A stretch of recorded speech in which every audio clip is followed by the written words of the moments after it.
You are now listening to Fourth Down Fiasco, Season 2. Fires, Mike Sims, Walker, knocked down. Oh my God! Davis is going running all the way back. Auburn's going to win the football game. In trouble, he's going to be sacked. No, gets away. He runs, gets away again, goes to the 40, gets away again. Jackson takes it himself. Look at him turn back and forth. Oh! He broke his ankles. I have never seen this before in my life. Still looking, firing, near corner. It's caught. Denver, unbelievable. And welcome to the Fourth Down Fiasco. Hello and welcome to another episode of the Fourth Down Fiasco, your go-to podcast for all things football, including the much anticipated European League of Football, which starts here in just a couple of days. Are we excited, fellas? Woo! Not excited enough. Well, Fourth Down Fiasco is sponsored by BetStamp. BetStamp is the sports bookie of all sports bookies. You can check them out at signupexpert.com/fiasco. Place a $10 bet. You can place it with Caesars, BetMGM, Bet365, FanDuel, all the big name sports bookies all in one place just for you. So place down some money. You can win something. Can't bet on the European League of Football, unfortunately, but right now is the NBA playoffs. Maybe you went ahead and put some money down on the Dallas Mavericks getting the number one pick in the NBA draft. Who would have thought? NHL playoffs are in full swing right now. You got the WNBA, you got MLB in full swing as well. Pun fully intended. But with that, as always, are my co-hosts and contributors, Danny Weber, Tanner Vinsky. How are you, fellas? I'm good. We're excited. No, Get in there. It's my finally chair was a happening. little lackluster earlier, so I'll do this. Okay. Oh, you have sound effects. Oh, wow. Thank you, Daniel. That's it. That's all I got. That's all you got? There's just a yay! I saw the way your arm was moving, and I was like, what is he going here with this? Like, Oh, no, we're not making that kind of a video right now, Tanner. especially with the Austrian jersey on. Are you kidding me? Whoa. So we are going to be previewing week 1 of the ELF. Got some predictions for y'all. But Danny, you have a little bit of league news for us, I believe. Some coaching hires and fires and everything else if we want to run through those real quick. Hamburg Sea Devils. I don't know what's going on. What the hell is going on in Hamburg, brother? They've decided not to pay their players. Their head coach is gone. I think their DC is gone as well. 2 of their offensive linemen, I think, have left. We're 4 days from week 1, baby. What's a better time? You're kind of gassing them up, too. I A couple know. weeks ago, we were saying, oh, wow, they're doing something good over there. Yeah, they Who were. is this we? Danny and I, when we were talking about No, it. wait. We had belief in Hamburg. They couldn't do worse than last year. Yes. Sorry, the we belief we had was them going like 4 or 5 wins. It wasn't like anything 3 extreme. and 9, you know? 4 and 8. You know, we're like, oh man, they're gonna get 5 wins. It's gonna be crazy. I don't know if you saw my power rankings. I had them at like 12 or 13 in the league. Yeah, but I heard they're owned by the same people that kind of own the Centurions, so Makes a lot of sense. makes a lot of sense. Yep. And then in other news, the ELF is partnered with Fubo for U.S. distribution. There we go. Play 1 ELF game a week on Sundays and then host all the playoffs. But here is something interesting I found about that, because put your tinfoil hats on. Ooh, okay. Trust me, with the NBA stuff going on, my tinfoil hat stays on these days. So the co-founder and CEO of Fubo, David Gandler, he is also the co-owner of the Leyton Orient Football Club in London. They're also rumored to be the ones pushing for an ELF franchise out of London. Ooh. So All right. Which one of our UK correspondents told you that though? Was it Malchow or Neither. Brescia? I'll drop the receipts. Ooh. All right, Daniel. Daniel out here doing some actual journalism. That shit's crazy. So take that as you will. Oh, David Gandler is the co-owner of the football club. fully out of context. So we're getting the London Monarchs next season. Wonderful. Yeah, basically. That's what I heard. You heard it first here, folks, on Fourth Down Fiasco. As of when we record this, May 13th of 2025, 2026, we will see the London Monarchs, according to Daniel Weber. The Cincinnati boy dropped it on Cincinnati Day, 513. Woo, woo. And now that we're talking about Cincinnati Day, let's go on and talk about something that actually matters to our listeners. Talk about Hungary. What a segue, Jordan. So, week 1, first matchup of the ELF season. The Fehérvár Enthroners and the Panthers Wrocław. They have now started going by Panthers Wrocław instead of Wrocław Panthers. So, Daniel, what's the spread for this game?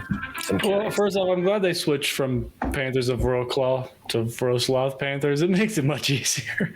No, it's Panthers Wrocław. It's Panthers first. Well, on the official website, it says Wrocław Panthers. Huh? Because right now I'm looking at it. It says Panthers Wrocław. All right. Well, I trust you if it's on the website. What website are you on? I'm on Elfpedia. Oh, I don't know. But the Raiders Tyrol is still Raiders Tyrol instead of Tyrol Raiders. But I'm saying country first. Sorry, guys. That's how we do it here in the US of A. We're in their territory right now. You do know that. Like, that's like you being in the middle of like Wrocław Square and being like, we're calling it Wrocław because that's what we do in America. And this is why I'm in Colorado, landlocked. As far away as you can. You're close to NORAD, man. You don't come fight me over here. That's a waste of your own money. Yeah. But so the Enthroners versus the Panthers. Mm-hmm. ELF data has the spread at plus 22 for the Panthers. Holy fuck. The Enthroners are 0-4 against the Panthers. They've lost 62-12, 44-12, and 35-6 in the last 3 games. Damn. Okay, well, that spread makes more sense. Okay. I think Panthers are going to win, but I don't think that they're going to cover the spread. I think that Fehérvár has made some big strides. They're still not going to be a good team, but they've made some big strides to at least having a competent defense. That's true. And so I think between that and also, Wrocław doesn't really have a good wide receiver core. And a very unproven DJ Irons. Again, still since 2023. Right. I still think that Wrocław's going to make it through because I just think that they're just a better team, but I don't think that they're going to cover that 22-point spread. That's wild. Yeah. I give them like 10 points. I agree with everything that was stated. Thanks, Tanner. You kind of covered it all. I mean, it's just that is such a big spread. And yeah, they've been getting their asses beat every time they've played. But I mean, the defense looks a lot better. And this is a very different Wrocław team than we saw last year. Mm-hmm. So the only way I could see like this game getting really ugly and it's going to be more than a 3-touchdown game is if Fehérvár goes out there and just starts throwing turnovers like crazy. Like if they have like 2 fumble loss, 3 interceptions, then they're going to have a terrible time and they're going to lose by a lot. But outside of that, I don't see them losing by 22. Yeah. I think the only hope Fehérvár really has is if their 2 U.S. imports on the D-line can get to DJ Irons fast. Like if DJ Irons has time to do a 3-step drop and go through his 3 reads, I don't think Fehérvár stands a chance. Even though Fehérvár has a better wide receiver room, like you said. Mm-hmm. But if worse comes to worse, the Panthers are just going to rely on Brzezowski. And the second leading rusher of the ELF last year will just do the same thing. Yep. Yeah, no, I think really it comes down to Fehérvár has to be able to contain the rush both from Brzezowski as well as DJ Irons. I think if you can contain the outside and keep them from, getting big chunk yardage, on the outside where they can make plays and show off athleticism, especially for Irons, you should be fine. It should be a competitive game that way. But if you're just letting, is it Dawid Brzezowski? Is that how you pronounce his name? It's just David, right? Because W is pronounced as a V. Right? Okay. I assume so. Yeah, David Brzezowski and DJ Irons, if they're getting a bunch of chunk yardage, then you're in for a long day. Turnovers or no turnovers. No, yeah. If they run a Ravens-esque offense, Fehérvár is going to struggle. Yeah. If they can't contain it. I mean, they can run that offense, but if I'm saying if they execute like the Ravens do. Yeah, right. Yeah. Don't we all just wish we could just execute like the Ravens do? Yeah, I think we all except in round 2 of the playoffs. Yeah. Oh, Tanner, here's a funny thing you didn't hear. The Panthers sent the wrong last name to K-Pro for their jerseys and put irons as iron. Ooh. And DJ Irons did not like that. Oh, I'm sure. So he was in the league. And the league was like, hey, that's up to your team, not us. Hey, shout out DJ Irons, friend of the pod, okay? I get it, to be honest. I'd be pissed. I would be too. Yeah, if they come on, spell my last instead of a Y. You're asking me to lead your team and you're not even going to spell my name correctly? Like, get out of here. Yeah. Ooh, the Panthers also got new pants. They have black like claw marks coming up from the bottom, almost like 3/4 the way up. Okay, I'm curious to see that because the way you describe it, that sounds terrible, but it's interesting. Okay. It's like you have like the side of the pant, like this is the side. You have black that comes all the way up, and then it kind of comes down, then goes back up. So there's like 3 points basically. I'm just kind of a boomer when it comes to like uniforms, you know. Like I just like. Well, yeah, because the Steelers haven't changed their uniform since like '65. Yeah. I mean, yeah, it might honestly be longer than that. You're not wrong. I'll be curious to see how they look on the field. They look kind of weird, but they just got new pants. That's all it is. Okay, well. So final predictions as far as score. What do y'all have for this game? I'm going to go 22-12 personally. I'll go 28-17. Okay. I'm going to go 34-14. So they win by like 20. Gotcha. You're accounting for a missed extra point. I appreciate that. In the ELF. In this league, yeah, most definitely. Yeah. Perfect. Then that takes us to Rhein Fire, Paris Musketeers, the game of the week. Easily the game of the week. I am excited for this one. Called by one of the insiders, their own Mr. Alex Malchow. Hey, shout out to friend of the pod, Alex Malchow. Mr. I just got engaged. We see you, Alex. I know you're listening right now. You're one of the few people that does listen because you message us afterwards and you're like, love this. Yeah, and you'll like actually quote us. So that's fun. Does that mean he's about to be an English citizen? Or is he engaged to somebody who's American? Isn't his girlfriend or fiance also American? Danny, great question. We'll ask him. Fair enough. But yeah, so the game will be announced by Alex Malchow, which will be awesome. Rhein Fire, Paris Musketeers. It's going to be in Paris. This is going to be a fun game. No matter how really fun game. It's going to be a really fun. This is one of those games whenever you tell people about like, hey, yeah, I do stuff for the European League of Football and you encourage them to watch a game. This is the game you encourage them to watch. NFL head coach, NFL coach going off against each other. Mm-hmm. You don't tell them to watch Cologne, Berlin. No, absolutely not. But so Fire versus Musketeers. Spread is almost as even as you can get. +1 to the Musketeers. Shocking. Even though the Fire are 4-0 against the Musketeers, winning 38-6, 19-14, and 37-25. Tanner, you want to start so Jordan doesn't steal everything this time? I have been glazing them left and right through the offseason, so I'm going to continue to do so. I am a Rhein Fire truther, and I think that they're gonna pull this one out. So Glaze, baby, glaze. It's one of those things. I'm just going to keep reiterating it. Like they're just the most well-run organization in the ELF. They're going to continue to do so. They're going to shock the world. They just lost their 2 best players. They're going to go to Paris, going against an NFL head coach, and they're going to walk away with the win. I think it's going to be a very hard-fought win. Like I think it's going to be close, and I think it's going to be a great game. But I think the Rhein defense is going to show, why they were able to win back-to-back. No, yeah, I agree with Tanner. I think the Rhein Fire are going to walk out of there with a win. I feel like it's going to feel very close to that 19-14 game last year when Zach Taylor. Zach Edwards had just those What to say? little bit costly turnovers, but it is what it is. It's going to be a hard-fought game. Yeah, the Rhein Fire defense, one of the top in the league, have most of their core back. We have an interview coming out with Tony Anderson on Friday or Saturday, an article about the Rhein Fire defense coming out this weekend. So, I mean, it's hard to bet against the Rhein Fire.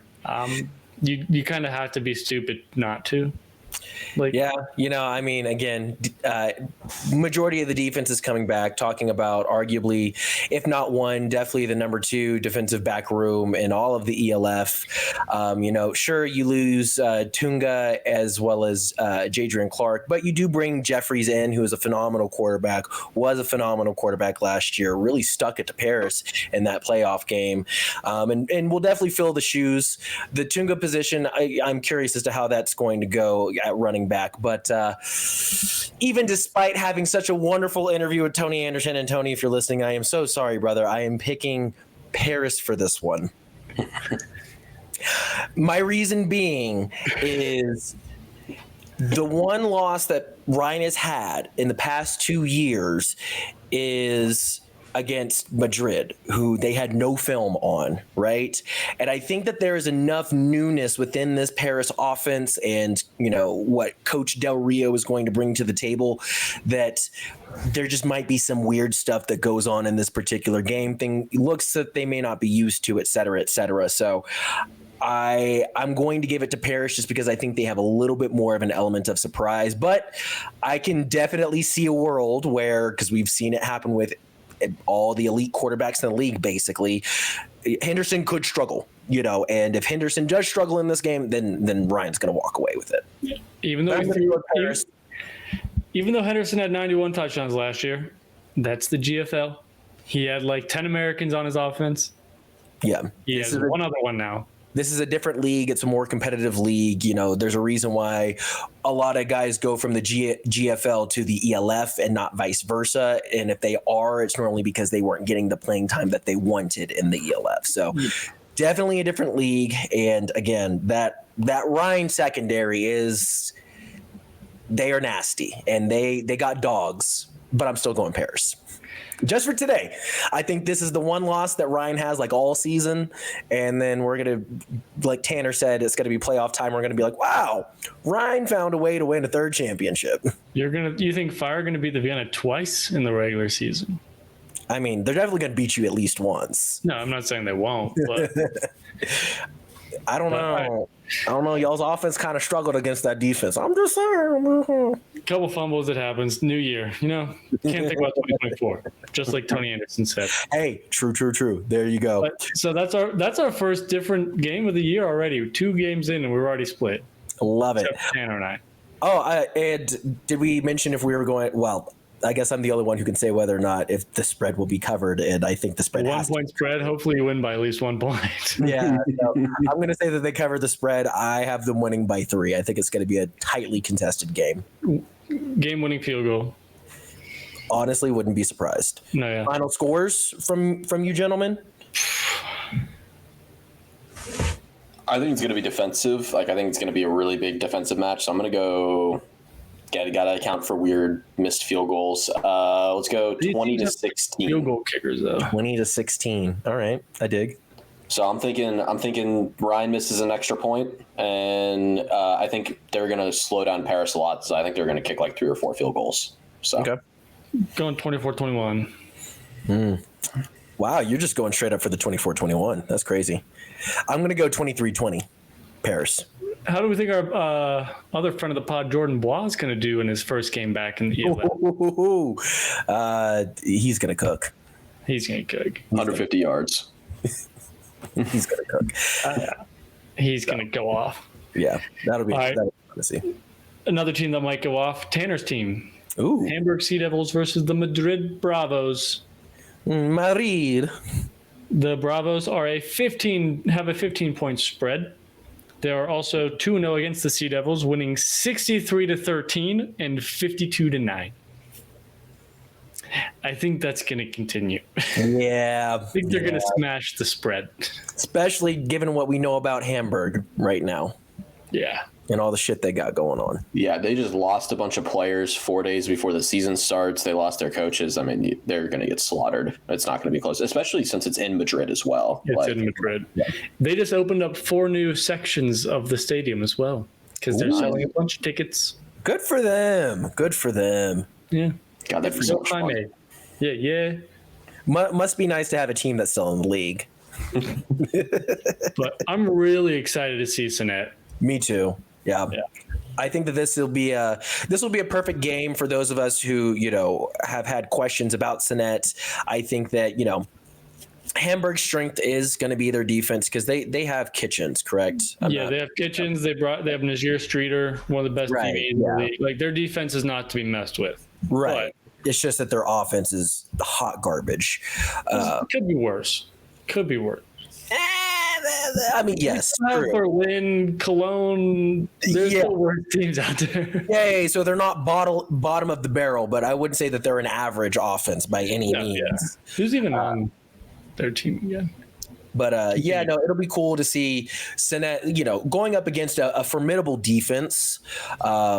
Because, it would suck if, week 1, they were playing, the Cologne Centurions, who are just an absolute hot mess. Their entire roster is just garbage. And for him to put up, 7 touchdowns, no picks, 400 yards, it's like we didn't really learn anything about him. I feel like this will be an opportunity to learn about Sinet for sure. I feel like he could be a little like Ben Holm-esque with coming into the league hot like he did last year. That's fair. Did Tanner talk about his Madrid Bravos yet? No, I haven't. Sorry. I was just letting you finish. I didn't know if you had more to say. I didn't know if you said it when I was looking. I just think it's going to be a slaughter. Like, as much as it sucks to say, I don't think this is going to be very close at all, especially in Madrid. I think Madrid's offense is going to come out cooking. I think it's going to be relatively high scoring. As much as I like the Sea Devils defense, at a certain point, if you're a team that has a good defense and your offense is consistently going 3 and out, 3 and out, 3 and out, yep, you just can't keep up. Like, you're gonna get demoralized. So I think this is gonna be, I don't know, like a 48 to 12 or something. It's gonna be bad. Like, it's not gonna be close. Yeah, I mean, 12 might even be too much credit for Hamburg's offense. Garbage time points. They'll probably pull Sinet in the third if they're up that much. Yeah. Well, I was going to say, this might be one of those games where maybe for the first quarter and a half, we're looking at, a relatively close game of it's, 16-10, halfway through the second quarter. And then a little bit. Yeah, and then it's going to be just touchdown. You're going to blink, you're going to be like, oh, shit. Madrid's up 25 points right now. That's crazy. Yeah. But just looking at this Madrid offense, yes, they just lost one of their import wide receivers in Sixten Dragon. Big 6', I think he's 6'6" or something like that. Big dude. He's out. They brought in another European running back. So they have 2 running backs in the backfield with Nico Barrow and Justice Seelig. So dual running back threat. You still got Juan Flores Calderon and former NFL wide receiver Aaron Cruikshank. Yeah, I thought they got Cruikshank. That's crazy. So it's he still has 2 wide receivers to throw to. He has 2 running backs to work with. And that doesn't include any homegrown wide receiver that I'm missing. I was going to say you're also missing Ivan Iron Dun of Rodriguez, which he was the only good player on Barcelona. Yeah. So it's they lost their 1 wide receiver, but they got other ones. They've got other good ones at that. Yep. So yeah. Sorry, Hamburg. Yeah, sorry about you, but I'm really not that sorry. Next on the docket. Oh, wait, did we do final scores? Tanner, you did yours. He did. It was a lot. I'm going to say a lot to a little. I'm going to say 42 to 10. I'm going to say 42-10. Nice. And I think all 10 points come in the first half for Hamburg. Nice. All right, now that takes us to Raiders, Tirol, Munich, Ravens. This should be a good one. This should be an enjoyable game. This should be a really good game.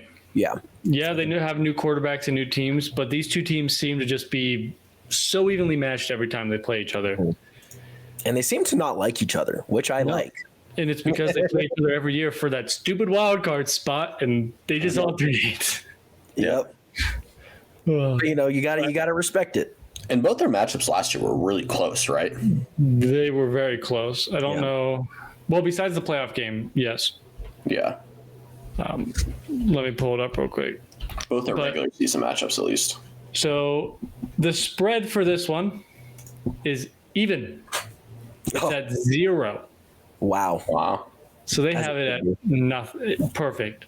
However, the Raiders of Tirol are 3-1 against the Ravens in the last 4 games. However, the home team has won every single one of those last 3 of the, at least the last 3 of the 4.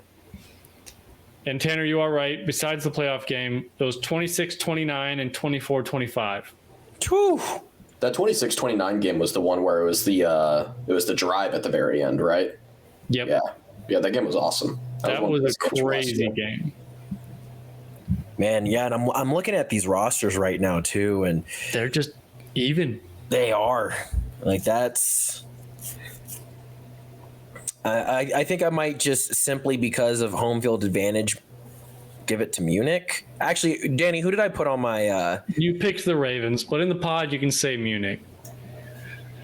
Wait, you said Ravens. So I said Raiders. Sorry. Oh, Raiders. Okay, Raiders. no, I'll stick to my guns. Raiders to roll. This is a coin flip game. Like this is whoever scores last, whoever has the ball last wins the game. It's going to be one of those games. Yeah. And I think it comes down to I think that the Ravens defense might be a smidge better. I think Raiders Tirol's offense is maybe even a little bit more than a smidge better. Just between, I'm thinking of Platzgummer, Tobias Benatti, Halsvanter. Like they've got some good weapons on Raiders Tirol. So I'll give it to them. Really, like we both talked, like we all said, I mean, it's going to be very close. It's about probably the most evenly matched series that will probably review this entire year, to be honest. Like these teams are very much in the exact same position. They're not the top dogs, but they're reaching for it. Like they're right at the nips. So, I always lean home in these types of situations. Like whoever's playing at home, I feel more confident that they're going to win just because they don't have to deal with the travel. And even though Munich and Tirol aren't very far geographically, I still, you're playing against opposing fans. Home field advantage has country. Still a different country, yeah. Yeah, you got to go through customs, which is never fun. So, yeah. I take Munich here. I think it's going to be a great game, regardless of what happens. It should be very close, and I honestly think it's going to come down. My dream for this game is it comes down to a 2-point conversion, and that's what I would love to see, because we see that happen quite a bit in football, and I don't think we've really seen that happen in the ELF yet. But I think with how evenly matched these teams have been, it would be very fun to see, a 28-27 game where, maybe it's Tirol, they just scored their last touchdown, they're going for the 2-point, he gets knocked down. Screw overtime, let's just go for the win. Yeah. Exactly. Yeah. Because in this matchup, why go into overtime, right? Like, overtime is going to be a grueling, it's going to be a horrible time. Like, they're going to be... Especially with college football overtime rules, that's just brutal. Yeah. Well, and also, depending on who your kicker is, you may also just not want to rely on your kicker for that. You might feel more confident being like, yeah, let's drop something on Platzgummer or Benatti or something, Everyone has that 2-point play that works 100% of the time until it doesn't. But... No, I'm with Tanner. Home field advantage. Like, it's a coin flip. I've said it already.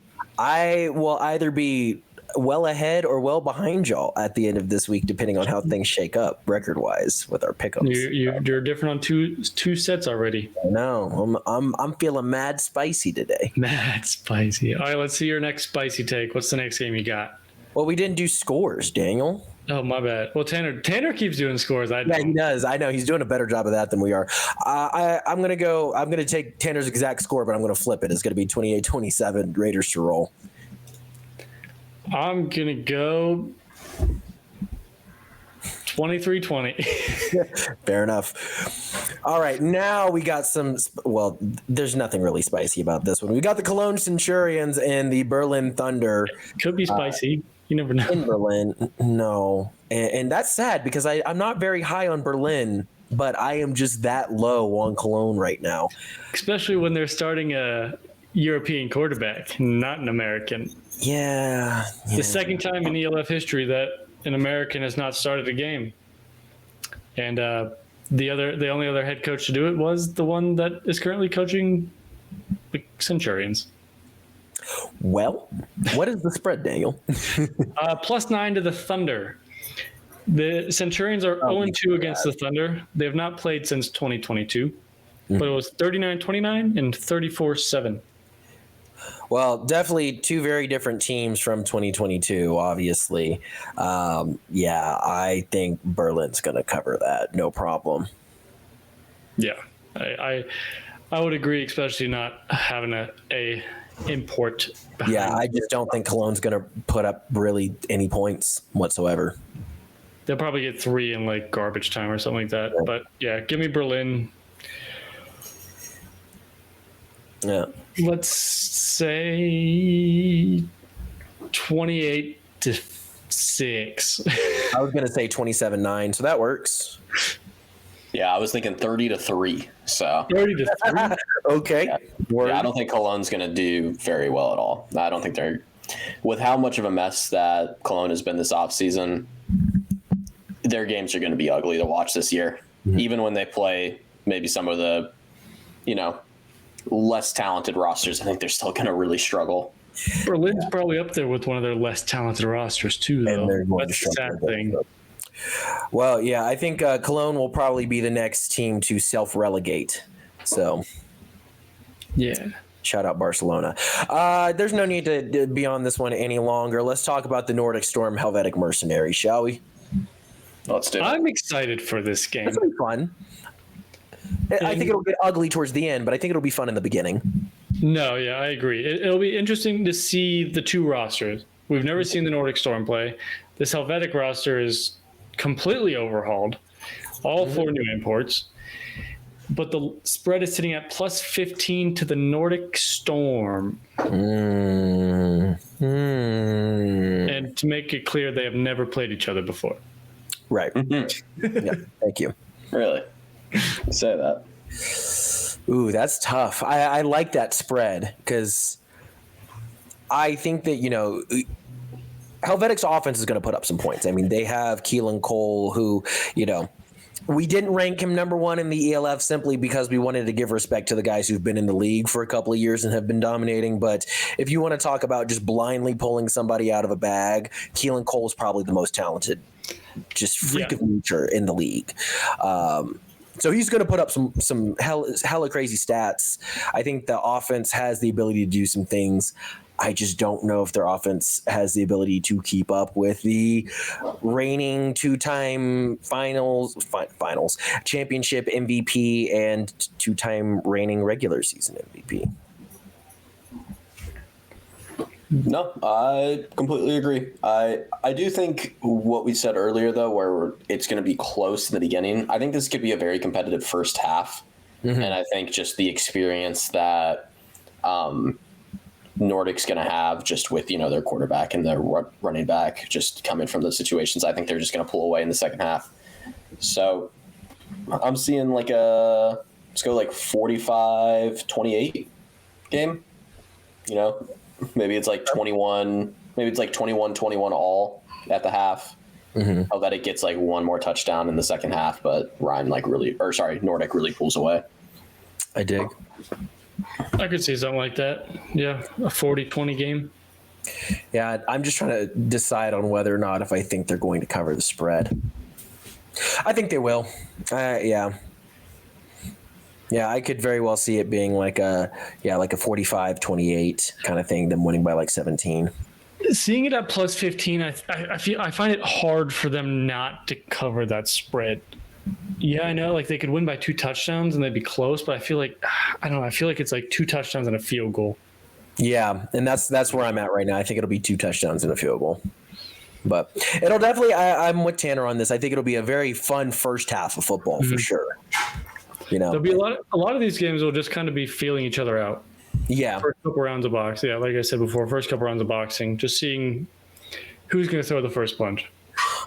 Well, and I think that, one of the great things about this league, because it has gotten better, like going through these, I don't think that these blowouts are going to be quite as bad as some of the blowouts we saw last year. Now, obviously, it's a week by week case. And, whenever it's time for Vienna to play the Enthroners or something like that, or Stuttgart to play Cologne or whatever, it might be a different story. But like I'm looking at this schedule for this week. I'm like, we should have some really good games. There should be, yeah. Mm-hmm. Yeah. Even the ones that are going to snowball in the, late third, fourth quarter, things like that. I still think that they're going to be fun games. The final score might not represent the game. Exactly. Yeah, that's a good way to put it. Now, a game that should actually, I think it'll be a little too close for comfort, is going to be the Frankfurt Galaxy and Stuttgart Surge. Daniel, what is the line for that one?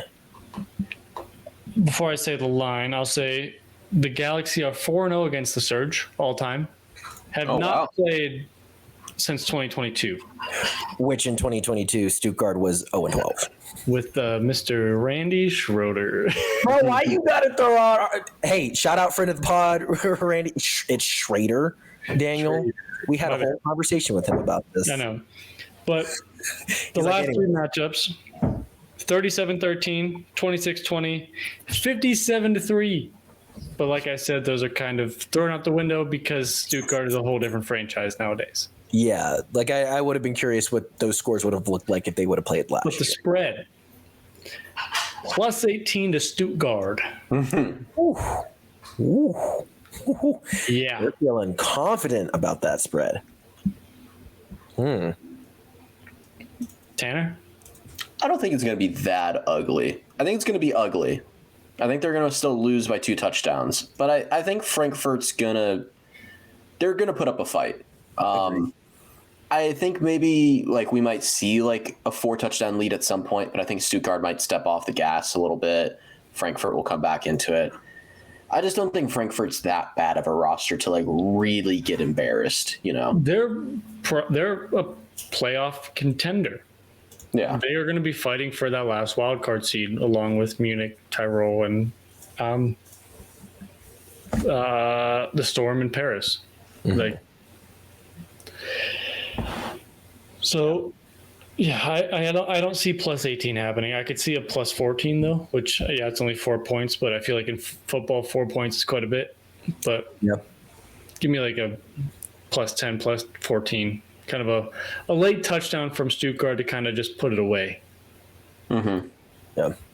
Yeah, I'm gonna go. Yeah, I don't think that they'll cover. They're definitely still gonna win. I think it'll be a 2-touchdown game. It might be one of those things that Frankfurt is down by, say, 3 touchdowns late in the game, and for pride reasons gets another one in. I think this will be one of those where it'll be pretty close at half. I think it'll be a 1-score game at half, and then you're just going but halfway by the 4th, it's good. Yeah, exactly. I think this is another one of those that will snowball. I think I like Frankfurt's defense. I think that they've got some actual dogs on their defense. I'm not huge into their offense all that much. Just I don't really know much about McKay. Don't really know much about Terry Wright either. They're a import at wide receiver. He's supposed to be good. I mean, but so are all a import wide receivers. So yeah, their offense just doesn't move me, so to speak. They do have the other Platzgummer. Actually, Sandro is the one that actually went to the NFL, isn't he? Yep. Dr. Platzgummer. Ooh, forgive me, Dr. Platzgummer. Yeah, so I think 7-point game at half. Frankfurt feels good about themselves. And then, I think it snowballs late in the third. Give me 35-21. I like that. I'm going to steal that exact thing, 35-21. I'm going to add a field goal. I'm going to go 38-24. Or add 2 field goals, I guess. Fair. Field goal for each team. Yeah. I dig it, though. Same spread. Yep. Yeah. But another game that should be fun, which I'm excited about. Now, Yeah, that should be a good game. the last game on this docket, I don't think is going to be a good game. We've got the Vienna Vikings traveling out to Prague to face the Lions. Daniel, what is the spread? I want to apologize to Matt before. The spread is 34. Jesus Christ. The Vikings are 4-0 against them. Their last 3 games were 62-23, 42-3, and 55-9. My God. We're getting pretty Lions close are to not like that bad this year. college Better than football they've ever spreads been. with that. Like 34 points is like close to like, when you see an SEC school play in MAC school, like. Yeah. No, I'm with tough. you.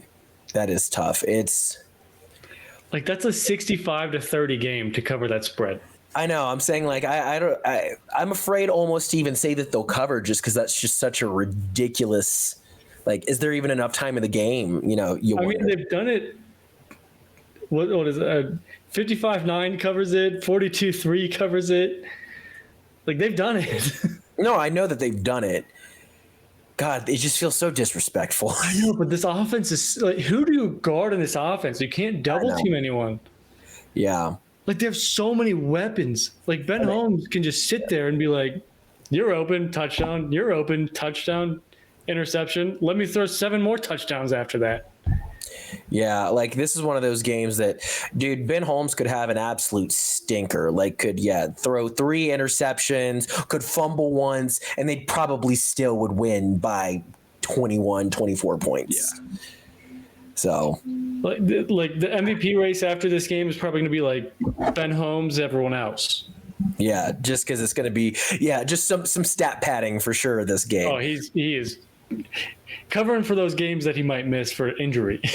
For the sake of Matt Brezington, I am going to say that Vienna does not cover the spread. They still gonna whoop that ass. But I'm saying that they gonna win by 28 instead of winning by 35. Which is ridiculous.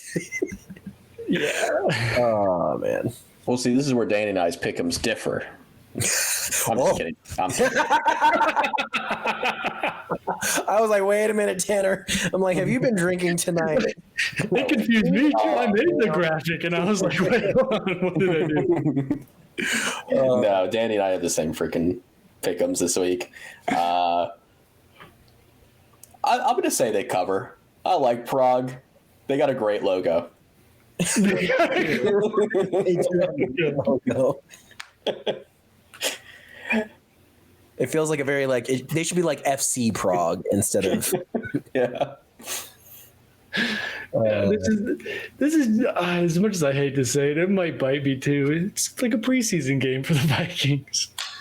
Dog. What's sad is the Prague Lions GM follows like my personal account, follows Fourth Down Fiasco, likes our stuff, and then we're doing this. Well, if he listens to this, I'm sorry. I love what Matt has done with Prague. Like, well, not just Matt, but everyone in the organization is done. Like, I feel like you guys are going to have one of your best years, but it sucks that you get to go against Vienna in their revamped, hungry offense and defense. And a pissed off Vienna at that, who, for all intents and purposes, is looking at it like this is their year. So this is their year. It might be, who knows, Ben Holmes might not come back next year. Reese Horn might not come back next year. Who knows? Like, this is now or never.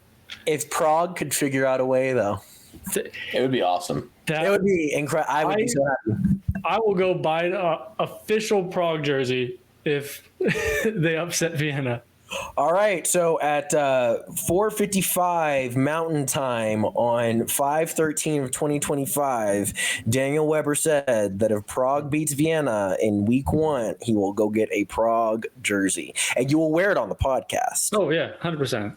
Okay, just making sure. If I go to a Vienna game, I would wear it to the Vienna game for the first quarter. Wow, brother, you keep digging a hole for yourself. You know what? That's how confident I am in Vienna. I am praying to all the football gods all the CTE gods, bro. I need Antonio Brown to just hurt. Antonio Brown's going to suit up this game. That's what's going to happen. and he's going to suit up on defense and just like give other people CTE. It is going to be incredible. We're going to clip this, and Ben Holmes is going to see it, and he's going to start the game with 2 picks, and I'll be sweating bullets. Yeah, and then they're going to proceed to still win the game. No, yeah, he'll just be like, haha, gotcha. Well, that's funny. So, okay, perfect. Then we have ours locked in for week 1. Any final thoughts, gentlemen, before I do the outro? I know we've kind of talked about all the games. We kind of said a little bit key games to watch. Just list no reason why. Just give us a couple games to watch. We said the Fire and Musketeers. What are some other games? I said this in our group chat, but Hamburg, Madrid, again, just think that it's going to be a really good opportunity for us to actually see what Madrid's offense can do against a formidable defense. Tanner, what's another game to watch? I mean, Munich, Tirol is probably going to be the most competitive game of the week. Yeah. I want to fight. I want to see a fight. These European guys are so nice and they are so humble, and it pisses me off. I want to see Raiders Tirol and the Munich Ravens like duke it out. I want to see some like hood shit, some George Pickens ripping off helmets and trying to punch people type shit. I want that so bad. We should put George Might be the game. Who knows? Man, that'd be awesome. What'd you say, Tanner? Should put George Pickens in the LF. See what he does to all these people. Dude, he might be in a couple years. Who knows? Bro, put him on Prague. Just he'd give up every play. He'd walk to the sidelines after he saw what his quarterback was doing. He'd be like, fuck this. Yeah. I'm more so just curious. I am curious about like if you were to truly take like just a top level NFL player, like a guy who is, you know, a borderline Pro Bowler type of talent, and just drag and drop him onto one of the worst teams in the ELF and see like how much of a difference would he actually make. You know, like I know that this person I'm about to say is light years ahead in his position, but like if you took a Myles Garrett and just put him in Prague, what would happen? I mean, he'd probably get like 12 sacks a game, to be honest. Like the quarterback would Prague still win games though?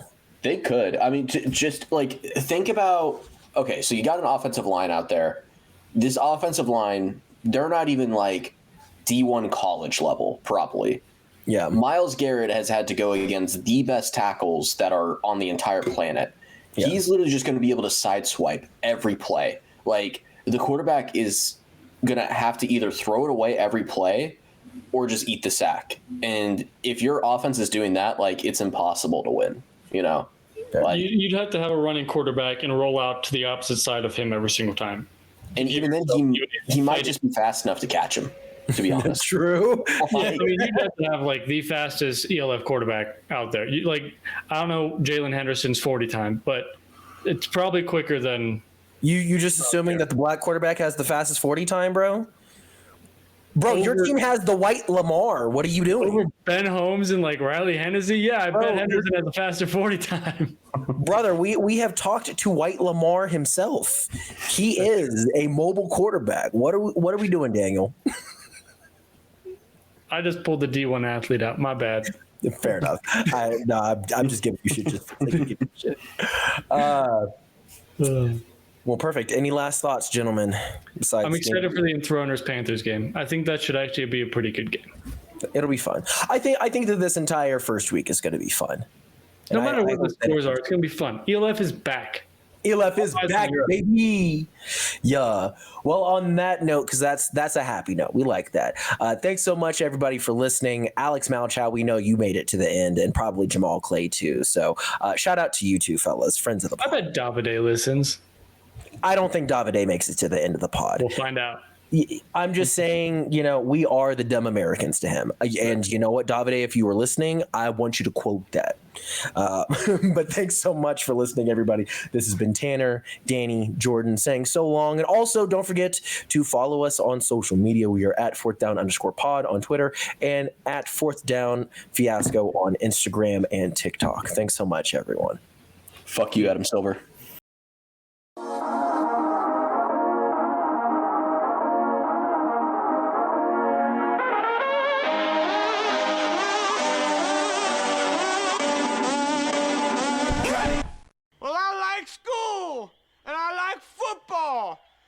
keep doing them both because they make me feel good.